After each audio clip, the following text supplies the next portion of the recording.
Olá, está no ar o Semana Legislativa, o nosso telejornal com resumo das principais notícias que marcaram a semana na Câmara e na nossa cidade. Vamos ver os destaques desta edição. O projeto aprovado prevê criar programa de prevenção à diabetes nas creches e pré-escolas do município. A Prefeitura apresenta balanço de gastos e investimentos realizados nos primeiros 4 meses do ano em uma audiência pública realizada na Câmara. A Comissão de Cultura recebe artistas da cidade para debater o apoio do poder público no setor. O grupo também pediu a criação de um Conselho Municipal de Cultura.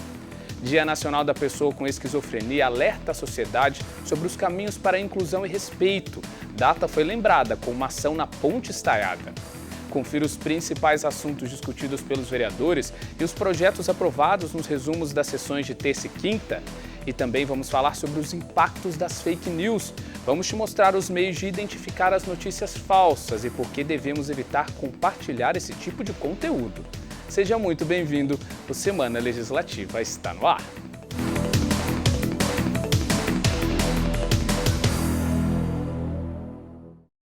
E agora a gente confere os destaques da sessão realizada na quinta-feira. Na 32ª sessão do ano, os vereadores aprovaram por unanimidade 11 projetos legislativos. Um deles, de autoria dos vereadores Milton Vieira Filho, Fabião Zagueiro, Renato Santiago e Dulce Rita, tem finalidade inclusiva. A proposta autoriza a Prefeitura a implantar equipamentos com recursos de audiodescrição nas repartições municipais que prestam atendimento à população. A ideia é facilitar a orientação e acessibilidade da pessoa com deficiência visual. Também foi aprovado em plenário um projeto de lei assinado pelo vereador Tomás Henrique. O documento flexibiliza a obrigatoriedade de exposição de alvará de funcionamento e outras licenças em estabelecimentos comerciais, de serviços e empreendimentos em geral. A proposta autoriza a guarda desses documentos em meio digital, como QR Code, de modo que representantes de órgãos municipais de fiscalização ou mesmo os consumidores possam acessar as informações pela aproximação física entre dispositivos. No plenário, integrantes do Clube dos Aventureiros da Igreja Adventista do Sétimo Dia presenciaram a aprovação de um projeto proposto pelo vereador Marcão da Academia, que inclui no calendário oficial da cidade o Dia Municipal dos Aventureiros da IASD, a ser comemorado no 3º sábado de maio. Atualmente, São José dos Campos tem cerca de 250 aventureiros de 6 a 9 anos de idade, distribuídos em 13 clubes. O objetivo é desenvolver os aspectos físico, mental, intelectual, social e espiritual dos participantes. Outra proposta aprovada foi um projeto de decreto legislativo apresentado pela vereadora Dulce Rita, que cria a medalha Mérito Científico. A honraria, a ser concedida pelo Legislativo, se destinará a premiar estudiosos e cientistas civis ou instituições científicas que tenham contribuído com relevantes trabalhos ou pesquisas voltados para o bem da coletividade. A sessão na íntegra você confere no nosso canal do YouTube. Em audiência pública realizada na Câmara, a Prefeitura apresentou o balanço das metas fiscais do município referente aos 4 primeiros meses de 2022. O encontro é uma exigência legal e serve como ferramenta de transparência para que a população tome conhecimento sobre como o Poder Executivo tem aplicado o dinheiro dos nossos impostos. Em audiência pública realizada na Câmara, a Prefeitura apresentou o balanço das metas fiscais referentes ao primeiro quadrimestre de 2022. De acordo com os dados apresentados pelo secretário de Gestão Administrativa e Finanças, Odilson Braz Júnior, a receita total arrecadada nos 4 primeiros meses do ano foi de 1,35 bilhão de reais, sendo que o orçado para o período foi de 1,25 bilhão, ou seja, 7,59% a mais do que o previsto. Como os gastos para o período ficaram em 1,07 bilhão, o município registrou um superávit de 334 milhões de reais. primeiro quadrimestre sempre tem um resultado superavitário forte por conta das despesas que ainda tem a acontecer. Então nós estamos aí na casa de 300 milhões de superávit. Ao longo do ano esse superávit deve se reduzir, mas sempre mantendo o nosso planejamento e a nossa vigilância para que todo o serviço seja feito. Ainda segundo os dados apresentados, pouco mais de R$1 bilhão foram arrecadados em impostos nos primeiros 4 meses do ano. O ICMS ficou no topo da lista, acumulando R$329 milhões. Quanto às despesas, o município teve gastos maiores do que o previsto no orçamento, sendo 11 milhões a mais do que o valor orçado. A saúde foi o setor que mais impactou as verbas públicas, com uma despesa de 236 milhões. Já na educação, a prefeitura teve gasto de 91 milhões. De acordo com o secretário de Gestão Administrativa e Finanças, o resultado foi influenciado pela alta na inflação. A inflação e taxa de juros puxam as duas coisas, a receita e também as despesas são aumentadas. Então nós precisamos sempre buscar novos fornecedores, buscar cada vez um esforço maior de economia nas pequenas coisas, nas grandes coisas, para que a gente tenha condições de manter o serviço bem prestado sem que falte nada. Membro da Comissão de Economia, Finanças e Orçamento da Câmara, o vereador Júnior da Farmácia acompanhou a apresentação das metas fiscais e avaliou positivamente os dados apresentados pelo secretário de Gestão Administrativa da Prefeitura. Os primeiros 4 meses do ano são mais fáceis de se lidar financeiramente, né? O município tem uma arrecadação maior do que a despesa, os próprios números mostraram isso, mas a gente fica satisfeito, tá no caminho certo, a gente está vindo no pós-pandemia, né? Então isso mostra que a cidade continua com a sua recuperação econômica, né? bem ativa, né? E o ciclo econômico na cidade demonstra através da arrecadação. As audiências públicas para a apresentação das metas fiscais do município estão previstas em lei e são realizadas ao final dos meses de fevereiro, maio e setembro de cada ano. É papel dos vereadores acompanhar e fiscalizar as ações que compõem o orçamento da cidade. É importante a gente estar esse acompanhamento executivo e legislativo, né? A gente está vendo esses números atento, né, a qualquer movimentação aí, vamos dizer, negativo para o município, que não é o caso hoje, né? E a gente fica muito satisfeito que o município mostre esses números sempre positivos, né? Em uma reunião, a Comissão de Cultura da Câmara recebeu representantes do movimento artístico da cidade que pediram apoio para o setor com a construção de políticas públicas e novos projetos na área. O grupo também reforçou a importância de o nosso município criar um conselho voltado para a cultura. Produtores culturais de São José dos Campos se reuniram com vereadores na Câmara para discutir ações voltadas para a valorização da cultura na cidade. Participaram da reunião os vereadores Roberto do Eleven e Juliana Fraga, além dos integrantes da Comissão Parlamentar de Cultura e Esportes, o presidente Fabião Zagueiro e o membro Tomás Henrique. Segundo Jaqueline, da Companhia Cultural Bola de Meia, a intenção da reunião foi mostrar aos parlamentares o real cenário dos projetos culturais na cidade após 2 anos de pandemia. São as condições, as situações que a pandemia trouxe para esse setor, né? A gente cansou de falar isso, que foi o primeiro a parar e é o último a retomar, e é verdade, porque a nossa natureza é gregária, ela agrega pessoas, e aí com o problema do contágio isso era impressionante, era preciso parar, né? Então nós estamos aqui nessa retomada, nós voltando a trabalhar, precisando trabalhar. Outra pauta colocada em debate na reunião foi a criação de um Conselho de Cultura na cidade. Segundo Jaqueline, São José conta com cerca de 2.000 pessoas trabalhando diretamente com arte no município, e o Conselho poderia ajudar esses profissionais. São José, pelo tamanho de São José, né, quase 800 mil habitantes, precisa ter o Conselho Municipal de Políticas Culturais na cidade, que é um outro conselho mais representativo de artistas e que eles não vão ser impedidos de entrar em editais porque são conselheiros. A gente precisa ter um conselho com representatividade de artistas, de fazedores e sabedores da cultura. Os vereadores que fazem parte da Comissão de Cultura e Esporte da Câmara avaliaram como positiva a reunião com os produtores culturais da cidade. Agora, o próximo passo é marcar uma reunião com a Fundação Cultural Cassiano Ricardo para debater os temas levantados neste encontro na Câmara. Uma reunião super produtiva, né, que passaram as demandas, né, de alguns artistas. E isso a gente precisa levar até a Fundação, né, para ela estar sabendo o que está acontecendo e o que a gente pode ajudar. A Fundação Cultural não pode estar distante de quem produz cultura em nossa cidade, que são os artistas.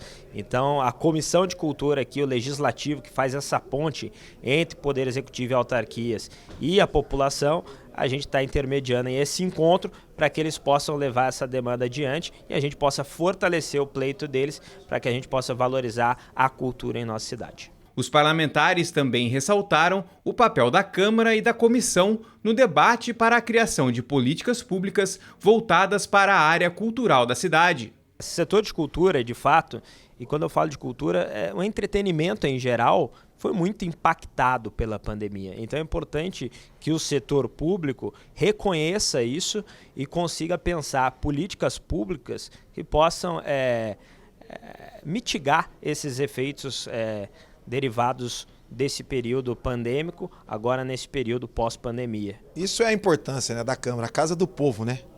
De sempre estar com as portas abertas, né? Vendo as demandas, né? Esperando aqui que tragam para nós, para a gente ser o elo, né? Junto ao Executivo, né? Junto à Fundação Cultural, para a gente tentar ajudar da melhor maneira possível. Para os produtores culturais de São José, o apoio do poder público é essencial para a retomada das atividades artísticas pós-pandemia. Muito importante, nós fomos muito bem recebidos, a Comissão de Cultura precisa se inteirar dos assuntos, não só municipais, mas estaduais e nacionais. Se a gente quer um Sistema Nacional de Cultura forte, como um SUS da cultura, a gente vai precisar de todo mundo e vai construir junto isso. E o Dia do Desafio é uma campanha mundial que acontece todos os anos, com a proposta de contabilizar em um único dia o número de pessoas de uma cidade que praticou alguma atividade. Mas mais do que uma competição, a ideia é incentivar a população a se exercitar, uma prática que só traz benefícios à saúde. Aos 72 anos, o Paulo mantém uma vida ativa. Além de caminhar por 40 minutos no trajeto de ida e volta do trabalho, o engenheiro também se exercita durante 3 vezes na semana na academia. Rotina que ele garante que tem feito muito bem à saúde. Qualidade de vida, eu vejo que é sensacional, tanto físico como mente. Acaba regulando, assim, controlando na alimentação, porque é muito importante, acaba assim favorecendo ao nosso corpo. E o seu Paulo é apenas um exemplo de como a atividade física faz a diferença na vida das pessoas. O Zeno é educador físico e garante que o retorno à vida ativa tem ajudado e muito as pessoas após 2 anos de pandemia.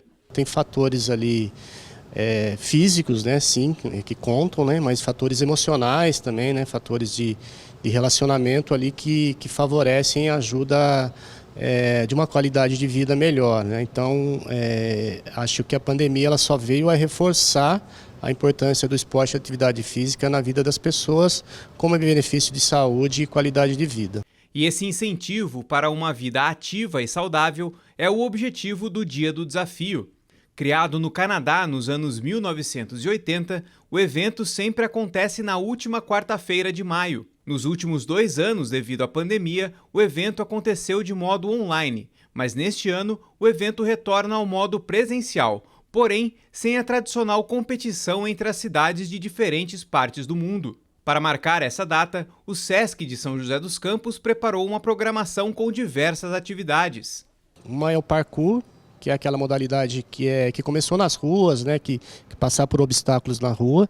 Então a gente vai estar no ginásio de esportes com uma instalação, né, com caixotes, com plintos ali. E à noite a gente tem um enduro a pé, que é uma prova de regularidade, de caminhada, né, onde você pode organizar uma equipe de até 6 pessoas e mediante um percurso que está sendo elaborado pelas ruas, pelo centro antigo ali de São José, você participa dessa prova de regularidade que a gente chama de enduro a pé. E o Dia do Desafio pode funcionar como um estímulo para o início da prática regular de algum esporte. Estudos mostram que basta apenas 15 minutos de atividade física por dia para reduzir em 14% o risco de morte e aumentar em 3 anos a expectativa de vida em relação a uma pessoa sedentária. A Adriana, por exemplo, não praticava nenhum esporte, mas agora ela está colocando os exercícios na rotina. Convenceu até a prima e pretende intensificar ainda mais o ritmo das atividades físicas. Comecei a fazer natação, a andar de bicicleta, aí eu vi que despertou em mim uma curiosidade para o esporte, né? E foi muito bom, e está sendo muito bom. À disposição 100% para fazer atividade em casa, eu que tenho 2 crianças, então eu preciso desse esforço, né? De fazer por mim e por eles. Para o vereador Fabião Zagueiro, presidente da Comissão de Cultura e Esporte da Câmara, a prática de esporte, mesmo durante poucos minutos por dia, pode fazer a diferença no dia a dia das pessoas. Temos as academias de terceira idade, que temos em toda a cidade, né, em vários bairros. Temos os centros comunitários com natação. Então é dar qualidade. As piscinas estando funcionando bem, né? Os aparelhos também legal e os professores dando aquela atenção especial para os munícipes.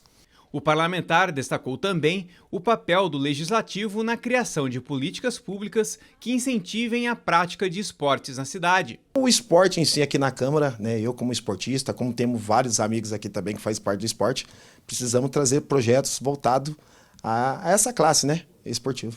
E se você está sedentário e ainda não está convencido da importância da prática da atividade física para a sua saúde, fique atento aos relatos de quem tem o esporte como parte da rotina. Aproveita a oportunidade, nem que for 15 minutos por dia, eu acho que vale a pena, muito. Primeiro, eu acho que deve começar com caminhada, né? Um exercício leve e a pessoa vai perceber o quanto vai trazer de benefício para ela própria. Não devemos ter essa preguiça de fazer exercício para nós, que é para o bem da nossa saúde e longevidade da nossa vida. E no próximo bloco você confere os destaques da sessão de terça-feira e também detalhes de um projeto de lei que vai criar em São José um programa para prevenir diabetes em alunos das creches e pré-escolas do município. É daqui a pouco.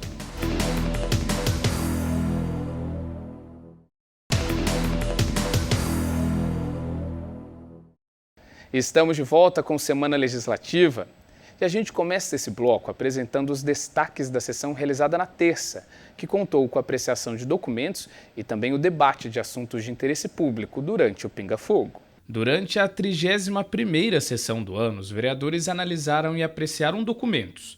Na maior parte eram requerimentos e indicações que solicitavam à Prefeitura a execução de serviços de interesse público, entre eles podas de árvores, troca de lâmpadas, limpeza de ruas e avenidas, tapa-buraco e o apoio de ronda policial em alguns bairros. Durante o período de pinga-fogo, o vereador Dr. José Cláudio homenageou o irmão que faleceu na semana passada vítima de um câncer. Familiares acompanharam a homenagem em plenário, que contou com fotos, mensagens e vídeos. Parlamentares também prestaram apoio e sentimentos ao vereador Dr. José Cláudio. O vereador Lino Bispo comentou sobre os trabalhos de fiscalização pela cidade, como a reforma do Centro Comunitário do Jardim Morumbi e a construção de uma creche na região. O parlamentar também informou que vai fiscalizar a construção de um novo bairro na região do Bosque dos Ipês e Parque dos Ipês, que também vai contar com novas vias de acesso. Outro orador, o vereador Marcelo Garcia, abordou uma visita que fez ao Hospital de Clínica Sul de São José para fiscalizar os atendimentos oferecidos à população. O parlamentar destacou o funcionamento do setor de UTI, que conta com 10 leitos, e o recurso obtido para a entidade de saúde por meio de uma emenda parlamentar. Trazendo à tona o tema da violência contra a mulher, a vereadora Amélia Naomi exibiu uma reportagem de mulheres que foram vítimas de ataques de parceiros que não aceitavam o término do relacionamento. A parlamentar também apresentou uma cartilha promovida pela Câmara com orientações para as mulheres e pediu o fim da violência e do feminicídio. No tema do esporte, o vereador Marcão da Academia parabenizou o destaque de atletas de São José que conquistaram títulos para a cidade em diversas modalidades. Já o vereador Fernando Petit homenageou uma estudante da nossa região que foi aprovada em 11 universidades americanas. O parlamentar ainda comentou sobre o trabalho realizado pelo Instituto Educacional, que ajudou na formação da estudante, e defendeu a importância da educação para o desenvolvimento do país. Petit também abordou um projeto para apoio ao paradesporto na cidade. A sessão na íntegra você confere no nosso canal do YouTube. E um projeto aprovado do vereador Marcão da Academia vai criar em São José dos Campos um programa de prevenção à diabetes nas creches e pré-escolas do município. A ideia é identificar alunos diabéticos para que o ambiente escolar possa auxiliar nos cuidados diários com o estudante. Os detalhes na reportagem. No Brasil, o diabetes não é só uma doença de gente grande. Isso porque mais de 1 milhão de crianças e jovens têm a doença, colocando o país no 3º lugar do ranking mundial do diabetes infantil, atrás apenas da Índia e dos Estados Unidos. Os casos mais frequentes em crianças são de diabetes tipo 1, que é uma doença autoimune que faz com que o pâncreas pare de produzir insulina, o hormônio responsável de levar a glicose até as células. De acordo com essa endocrinologista pediátrica, diversos fatores podem desencadear o diabetes em crianças e adolescentes. Isso a gente relaciona com aumento de ganho de peso, que começa a trazer um potencial inflamatório maior para a criança, outras doenças, consumo de muito industrializado, estilo de vida. Agora, nesses 2 últimos anos, aumento de infecção viral pela Covid, que trouxe um aumento de crianças infectadas. A médica alerta que é possível reconhecer um quadro de diabetes e que os pais e responsáveis devem ficar atentos aos sintomas. Muita sede, muita fome, perda de peso, cansaço. E esses são os sintomas que aparecem assim em dias e é fácil perceber. Crianças pequenininhas, às vezes algumas mães notam na roupa íntima que fica ali no banheiro, formiga na calcinha ou na cueca, porque o xixi está cheio de glicose e aí começa a juntar formiga na roupa íntima da criança. Então, esses sinais, eles têm que ser gravados aí para que, se isso começar a acontecer, o cuidador dessa criança, o responsável dessa criança, leve a um serviço de saúde para que seja identificado com mais rapidez. Visando detectar casos de diabetes em crianças, a Câmara aprovou um projeto de autoria do vereador Marcão da Academia, que autoriza o Poder Executivo a instituir o programa de prevenção à doença nas creches e pré-escolas da cidade.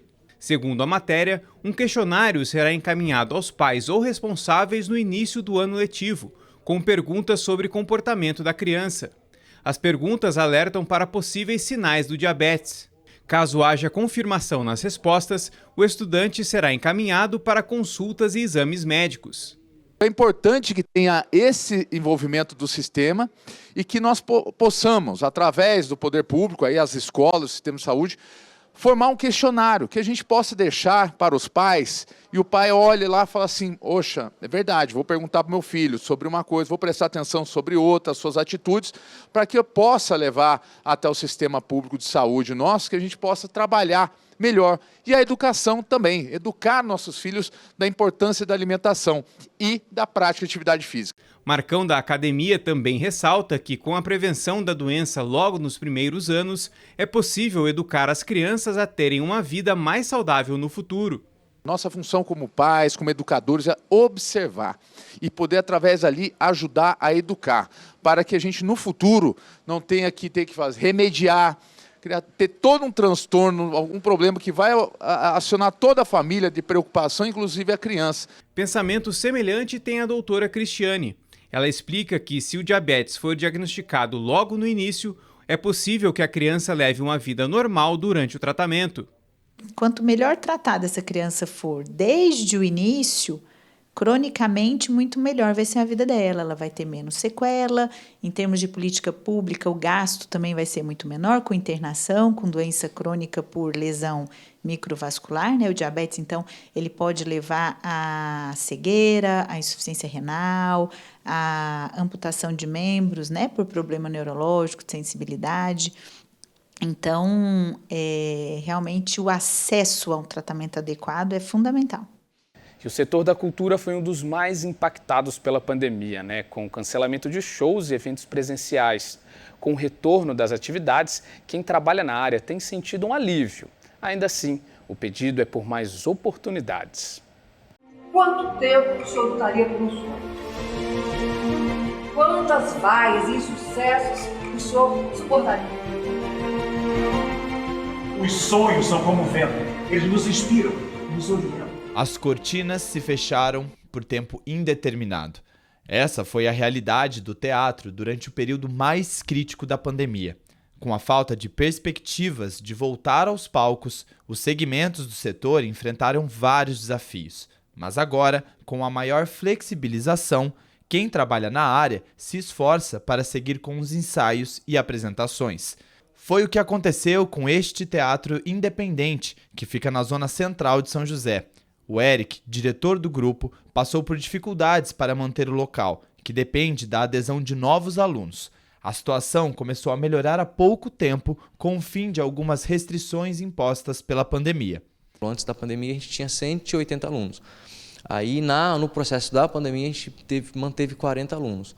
Aí, hoje, a gente está retomando, tem uma média de 135 alunos. Então, a gente está num crescente. E é claro que tudo isso envolve a questão econômica do município, do nosso país, né?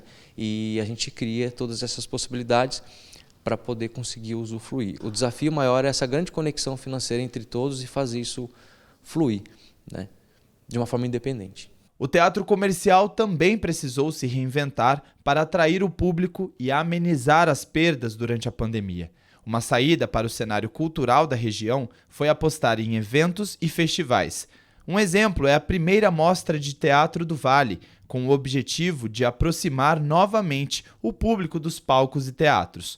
A mostra itinerante passou por diversas cidades e, como conta o Vicente, diretor teatral, uma das estratégias foi convidar artistas de renome nacional para se apresentar. A gente vê na mostra uma possibilidade de trazer o público de volta, né, levando espetáculos realmente mais importantes, né, que tenha mais visibilidade, que esteja mais próximo do grande público. Ainda há um resquício, né, de pandemia, a gente não está totalmente livre, ainda tem, mas também como aconteceu no futebol, nos grandes shows, está tudo voltando, nós estamos mais tranquilos em voltar também. A Fundação Cultural Cassiano Ricardo também tem atuado na busca por ações e políticas públicas que favoreçam a retomada dos eventos culturais. O Tom Freitas, presidente da instituição, não nega que o setor foi bastante impactado na cidade. Uma das alternativas para garantir que os artistas continuassem trabalhando foram os auxílios do Fundo Municipal de Cultura. Com a possibilidade do retorno das atividades pós-pandemia, a expectativa é de um novo fôlego para o setor. Nós lançaremos uma série de editais por meio do Fundo Municipal de Cultura e algumas dessas linhas é voltada para a questão das artes cênicas, como, por exemplo, criação e temporada em teatro, né? Então, a gente vai estar lançando agora, nos próximos meses, esse edital e outros editais do Fundo Municipal que também são voltados para várias áreas, mas que as artes cênicas entram ali também. Então, com isso, a gente estimula a criação, né? Não só a circulação, mas a criação dessa produção artística cênica daqui de São José dos Campos. Em parceria com o Poder Executivo, a Câmara Municipal também discute a retomada das atividades culturais, muito importante para garantir emprego e renda à classe artística. O presidente da Comissão de Cultura e Esportes, vereador Fabião Zagueiro, complementa que a criação de políticas públicas é fundamental para seguir fomentando o cenário artístico da cidade. Através de projetos e recebendo os artistas da nossa cidade aqui, né? Como é a Casa do Povo, escutando as demandas e os pedidos que nossos artistas têm para nos passar. Então a gente, como um representante, a gente corre atrás para tentar ajudar da melhor maneira. Mesmo com o apoio e incentivo do município, a atividade artística não sobrevive sem o público. Prestigie, apoie a arte. Agora, com o teatro de volta em cena, podemos contemplar as peças presencialmente e com segurança. Nesse momento de retomada, mais do que assistir a um bom espetáculo, aprender e aprimorar o senso crítico, também estaremos contribuindo com a economia local e com a manutenção da cultura. Esse núcleo artístico também é econômico, ele movimenta a economia da cidade também, e cada vez mais a gente vê grandes cidades valorizando essa área, né? Não só pelo potencial de criatividade que estimula, a gente fala aí de cidade inteligente, de criatividade, de uma sociedade contemporânea que valoriza cada vez mais a criatividade, e a arte é esse espaço, ela também pode ser esse espaço de criatividade para as pessoas, né? E agora mais ainda, nesse pós-pandemia, eu acho que é o momento certo para a arte, e ela vai crescer cada vez mais, tenho certeza. Nós nunca devemos desistir dos nossos sonhos.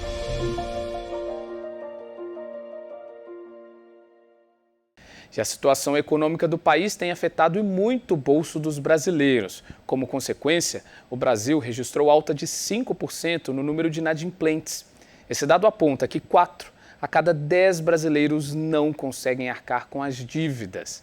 Uma saída é a busca de empréstimos ou aposta no empreendedorismo. E para quem é microempresário, o Banco do Povo tem algumas alternativas. O Ivan tem essa lanchonete na zona oeste de São José há 2 anos. O carro-chefe do negócio é o açaí, muito consumido nos dias de calor. O problema é que a chegada do frio pode comprometer as vendas e, com isso, cai também o faturamento do negócio. A solução para equilibrar as finanças foi procurar o Banco do Povo. Já prevendo que eu ia ter que buscar algum recurso para não ter dificuldade durante esse período de inverno, né? Eu fui pesquisando, né? Juros e financeira de banco, face a Selic ter subido aí nesses meses, está alto, você tem mais dificuldade, e eu fui pesquisando e vi Banco do Povo, para a gente ter esse recurso para injetar no fluxo de caixa, né, para você manter o fluxo financeiro da empresa. Assim como aconteceu com o Ivan, o Banco do Povo foi criado para facilitar a liberação de créditos e empréstimos para pequenos e médios empreendimentos. Pessoas físicas ou jurídicas podem ter acesso ao programa, como explica o diretor e agente de crédito da instituição, Daniel Vantini. Essa linha de crédito, eles vêm tanto para capital de giro como para investimento fixo, mas também ele pode formar um capital misto. Então, ele pode comprar no capital de giro todos os seus produtos que ele tem de giro mesmo, embalagens ou produtos mesmo para o seu comércio. E o investimento fixo seria equipamentos, máquinas e utensílios dessa natureza. A iniciativa também promove o desenvolvimento econômico de São José, principalmente com a retomada das atividades que foram comprometidas durante a pandemia. Uma prova disso é que o montante de contratos no Banco do Povo praticamente triplicou de 2019 até este ano, justamente porque o banco oferece diferentes financiamentos para atender os diversos tipos de empreendedores. Cerca de 20 opções de crédito são oferecidas para financiamento no Banco do Povo. Elas favorecem quem deseja abrir um negócio, comprar matérias-primas, reformar o empreendimento, pagar contas e boletos atrasados e até mesmo incentivar o desenvolvimento da atividade agrícola. E para ajudar quem ainda está se reerguendo dos impactos da crise econômica, o Banco do Povo também oferece a linha de crédito Nome Limpo. Na modalidade, pessoas com restrições cadastrais no CNPJ podem receber até R$5.000 para regularizar a situação. O Banco do Povo tem 3 linhas de crédito. A Empreenda Rápido, para CNPJ e CPF, indo até 21 mil em 36 vezes para pagamento. Tem Empreenda Mulher, que são para mulheres empreendedoras, que isso aí se estendem até 48 vezes a forma de pagamento. E o terceiro, a linha Nome Limpo, onde as pessoas com o CNPJ podem regularizar seus nomes no Serasa, junto à Boa Vista, aí com o Banco do Povo também ajudando. A Câmara também participa ativamente das ações que estimulam o empreendedorismo na cidade. Para o vereador Marcão da Academia, presidente da Comissão de Economia, esta linha de crédito ajuda as pessoas a conseguirem quitar as dívidas e manter o negócio ativo. O Banco do Povo está ajudando muito. É um momento de pandemia, a gente sai desse momento de pandemia, um momento que a população se endividou muito, a inflação muito alta, e ele consegue ajudar, dar esse fôlego, ajudar tanto na questão de quitar as suas dívidas, como de investimento, principalmente de empresas, né, que precisam crescer, gerar emprego. Então, o Banco do Povo dá essa abertura e fortalece a economia de São José dos Campos. Membro da Comissão de Economia, o vereador Júnior da Farmácia também acredita que as diversas opções oferecidas pelo Banco do Povo podem ser um bom caminho para alavancar a atividade econômica na cidade. A manutenção da empresa é manutenção de empregos também, direta e indiretamente. Então, a grande importância desse microcrédito é isso, é tentar ajudar nesse momento tão difícil que o microempresário necessita. E no próximo bloco, o assunto é respeito e inclusão. Vamos falar do Dia Nacional da Pessoa com Esquizofrenia e a luta daqueles que convivem com a doença. Também tem uma matéria que vai mostrar os impactos das fake news na sociedade. Informação falsa é um risco e tanto, viu? A gente volta já.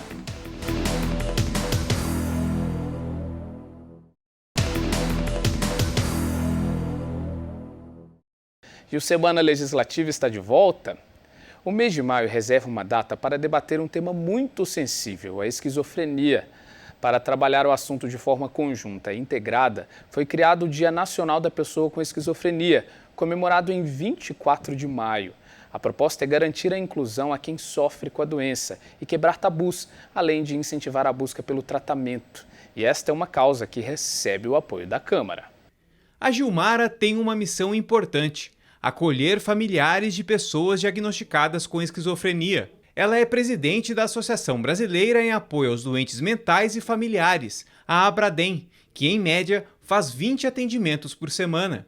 Atualmente, 13 voluntários realizam esse acolhimento em São José dos Campos e em outras cidades do Vale. Um trabalho cuidadoso que oferece apoio às famílias e às pessoas recém-diagnosticadas com a doença. A gente orienta aonde tem que ir, o que tem que fazer, aonde colocar, porque a maioria fica... tem esquizofrenia, tem o primeiro atendimento e depois vai para onde? Né? Aonde eu vou colocar minha família, o meu familiar com esquizofrenia? Como eu faço para trabalhar? Então, a gente acolhe essa família e orienta, né? E mostra para elas que elas não estão sozinhas, que nós estamos juntos. A esquizofrenia é um distúrbio mental que se caracteriza pela perda de contato com a realidade, tendo como sintomas mais comuns os delírios, as alucinações e a dificuldade de expressar emoções. Esta condição é mais comum de desencadear no período da adolescência e da vida adulta, entre 15 e 30 anos. Segundo este psiquiatra, o medo, o isolamento ou a agressividade infundada podem ser alguns sinais de que a pessoa possui um quadro de esquizofrenia. Sendo feito realmente o diagnóstico de esquizofrenia, aí você tem uma série de abordagens que você pode fazer para ajudar essa pessoa. Então você tem medicamentos muito eficazes para tirar esses delírios, essas alucinações, todos esses sintomas negativos que a gente falou, e você tem também algumas outras abordagens com outros profissionais, com uma equipe multidisciplinar que pode ajudar essa pessoa. Então você pode ter uma ajuda da psicologia, do terapeuta ocupacional, da assistente social, da enfermagem, enfim, uma equipe multidisciplinar, o educador físico, e essa equipe multidisciplinar junto com o psiquiatra vai poder dar uma abordagem melhor para esse paciente e ajudá-lo da melhor maneira possível. Considerado um problema de saúde pública, a esquizofrenia afeta 2 milhões de brasileiros e 23 milhões de pessoas em todo o mundo. Pensando em um melhor acolhimento das pessoas que recebem esse diagnóstico, foi criado o Dia Mundial da Pessoa com Esquizofrenia, celebrado em 24 de maio. Uma data importante para garantir o respeito a esse paciente. O esquizofrênico, ele tendo um bom tratamento, sendo acompanhado, ele vive tranquilamente na sociedade, né? Então, é para conscientizar a população que há possibilidade de conviver com uma pessoa esquizofrênica. Porque nós vivemos com pessoa que tem esquizofrenia e não sabemos por quê. Por falta de conhecimento e pelo preconceito, as pessoas não se revelam. E para garantir os direitos das pessoas diagnosticadas com esquizofrenia, em 2001 foi aprovada uma lei pelo Congresso Nacional que dispõe sobre a proteção e direitos das pessoas portadoras de transtornos mentais. Em São José, a Câmara criou 2 leis sobre o tema, todas de autoria do vereador Robertinho da Padaria. A primeira cria o Dia Municipal de Conscientização sobre a Esquizofrenia. A segunda institui um programa de apoio às pessoas diagnosticadas com a doença para estruturar uma rede de acolhimento. Ainda assim, muitas pessoas que sofrem com o problema sentem dificuldades para garantir os direitos previstos em lei. As pessoas não podem levar dúvidas para casa. Então, assim, quando teve o diagnóstico, ela tem que solicitar ao médico, a uma assistente social no hospital, para que esclareça o que elas podem fazer. E outra coisa também, às vezes o médico ele passa a medicação ou passa uma terapia e às vezes as pessoas também não querem. Então, assim, existem dois lados da moeda, né? Então, assim, eu acho que as pessoas têm que buscar para alcançar uma vida melhor, uma qualidade de vida melhor. Quanto maior for a conscientização sobre a esquizofrenia, mais desmistificada vai ficar a doença. Ao derrubar os preconceitos, melhor será a aceitação e a inclusão do paciente que enfrenta a doença. É o que a gente quer, né? É o que a gente espera. Mas eu acredito que vai amenizar mais, né? Eu acho que conseguindo um espaço para eles, assim, no mercado, colocar que eles têm condição de trabalhar num shopping, nas empresas mesmo, nem se for 2, 3 horinhas, para mostrar que eles também são capazes, eu acredito que a gente vai conseguir avançar. E ainda sobre o tema, para marcar o Dia Nacional da Pessoa com Esquizofrenia, familiares e representantes de ONGs que lutam pela causa fizeram uma mobilização em frente à Ponte Estaiada. O pedido era por respeito e inclusão. Na data em que se comemora o Dia Nacional da Pessoa com Esquizofrenia, integrantes da Associação Brasileira em Apoio aos Doentes Mentais e seus familiares aqui de São José dos Campos, a Abradem, se reuniram próximo à Ponte Estaiada para reforçar a importância do apoio e respeito a quem sofre com a doença, um transtorno psiquiátrico que não tem cura, mas possui tratamento. A data foi oficializada no calendário do município por meio de uma lei do vereador e presidente da Câmara, Robertinho da Padaria. A presidente da Abradem, Gilmara Conceição, ressalta que a informação é uma aliada na luta contra o preconceito. Atualmente, a esquizofrenia atinge cerca de 2 milhões de pessoas no Brasil, segundo o Ministério da Saúde. O preconceito existe por falta de informações, né? Por isso que é importante esse dia. E é importante não só hoje, todos os dias, né? A gente está trabalhando, está falando, está promovendo palestra, levando para a escola, para todos os órgãos públicos, para ter consciência da doença. Gilmara destaca ainda os esforços da entidade pela inclusão dessas pessoas. A gente luta aqui em São José dos Campos para que tenha uma casa-dia para eles, um centro de convivência.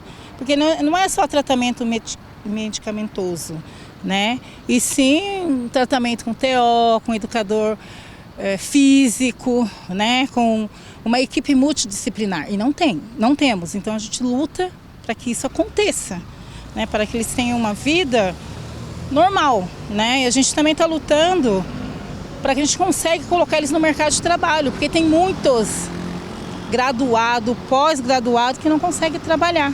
O Igor e o Gabriel também estiveram presentes no encontro e chamaram a atenção para a necessidade de criar mecanismos de apoio para fortalecer a rede de acolhimento às famílias dos pacientes com esquizofrenia.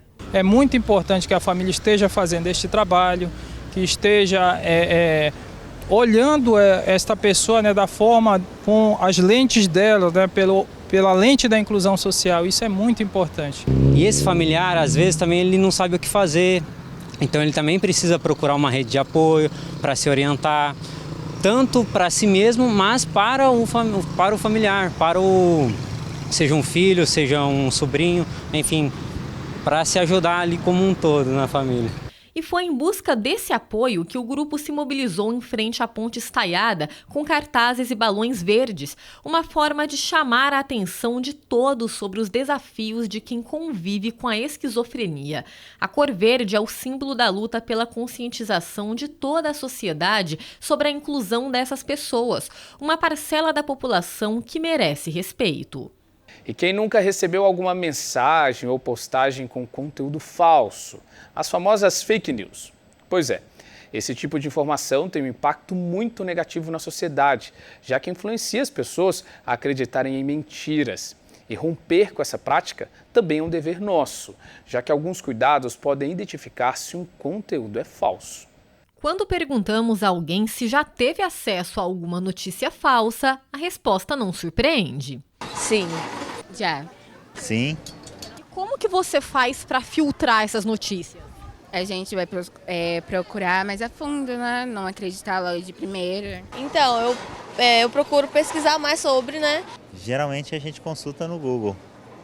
Na era da democracia da informação e das facilidades do mundo virtual, onde qualquer pessoa pode ser um agente emissor de conteúdo, as fake news se tornaram um fato do cotidiano, fato perigoso, uma vez que essas notícias se espalham rápido, principalmente nas redes sociais e internet. Reproduzir uma informação mentirosa não é somente um erro, é uma irresponsabilidade que pode acarretar em proporções imensuráveis, como a que ocorreu no Guarujá em 2014. Uma mulher foi confundida com uma suposta sequestradora de crianças após boatos que se espalharam rapidamente por uma rede social. Na ocasião, a dona de casa, mãe de 2 filhas, foi linchada até a morte. Muitas vezes as fake news são propagadas por robôs, os famosos bots. Eles se apropriam de perfis falsos e lançam uma infinidade de postagens e comentários, seja nos ambientes virtuais ou então por meio de conteúdo, via WhatsApp.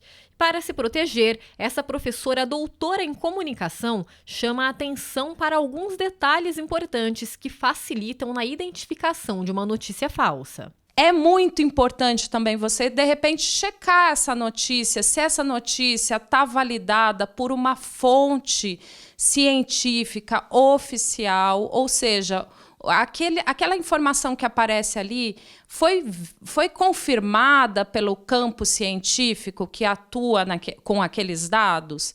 Às vezes, basta dar um Google na informação e você já começa a ver que não tem... se não saiu nos principais veículos de informação, muito provavelmente é uma notícia falsa. Outra característica comum das fake news são a falta de fontes oficiais que comprovam os dados mencionados e datas de publicação da notícia, além de erros de português e apelo para o emocional. Perceber esses detalhes é fundamental para evitar o compartilhamento. Quanto mais a gente tem acesso à informação, e isso é um ponto positivo, mais a gente está sujeito a que essas informações sejam deturpadas também. Então, como sociedade, a gente precisa encontrar um meio termo. E qual é esse meio termo? É no processo de educação, é o aprendizado crítico, né? A apropriação crítica daquelas informações. Nunca achar que o que vem no WhatsApp ou o que vem num sistema de mensagem, né, é verdade absoluta. Sempre duvidar da fonte, sempre questionar a fonte. O vereador Júnior da Farmácia, que é membro da Comissão de Ética da Câmara de São José dos Campos, acredita que os vereadores, como pessoas públicas, precisam ser agentes no combate às fake news e dar exemplo ao fazer uma postagem. A gente, como instituição, né, e representantes do povo, a gente sempre tem que trazer a informação correta para a população, né?